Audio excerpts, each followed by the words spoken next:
Greetings.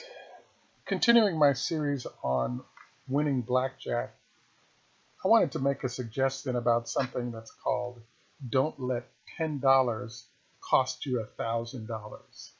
What I mean by this is that um, there are a number of issues that pop up when you're playing at a table.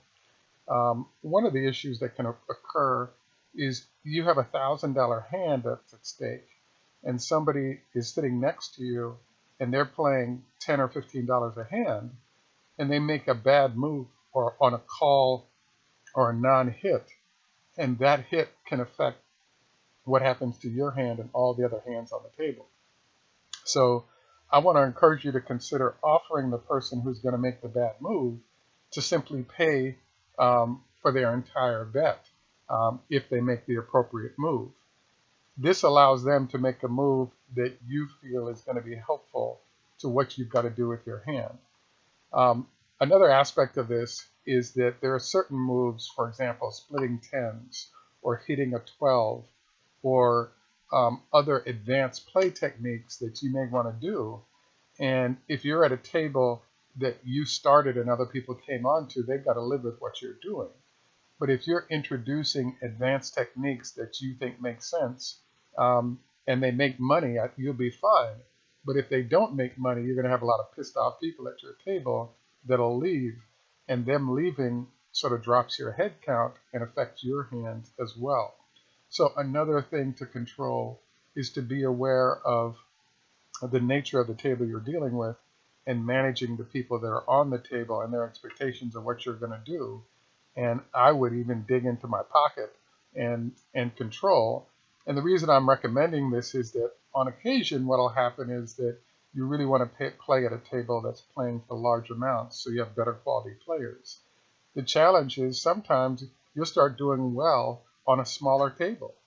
And usually when you go to the lowest dollar tables, you now are being introduced to novice players, and they can introduce play that's unpredictable, that can really jack, it'll work out in the long run, but if you have a lot of money at stake in the short run, controlling the play of some of the other people on the table is in your best interest, and can be very lucrative if you do so.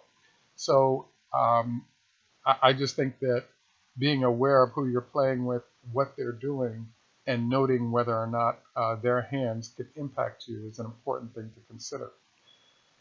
I don't have a general opinion on another area, which is there are all kinds of prop bets, meaning, if you have the middle card to three, if you have an ace and the dealer has an ace, there are all these interesting little bets the casino has come up with.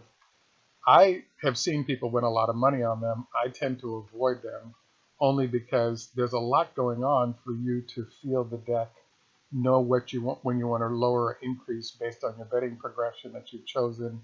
There are all these things going on, and introducing screwing around with a side prop bet item, I think distracts you from the primary agenda, which is to make money playing blackjack. If you've had luck with it, I recommend you go for it. But I just feel like anything added by the casino without careful research tends to be good for the casino, but bad for the players. And yes, you'll see it. I've had situations where it'll go by, I won't make that prop bet. It turns out to be a nice $200 gain because, it was a 1 in 500 potential thing to happen.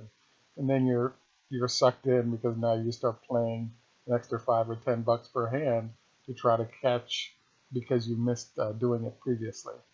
And then the final thing I wanted to note is that, play trends.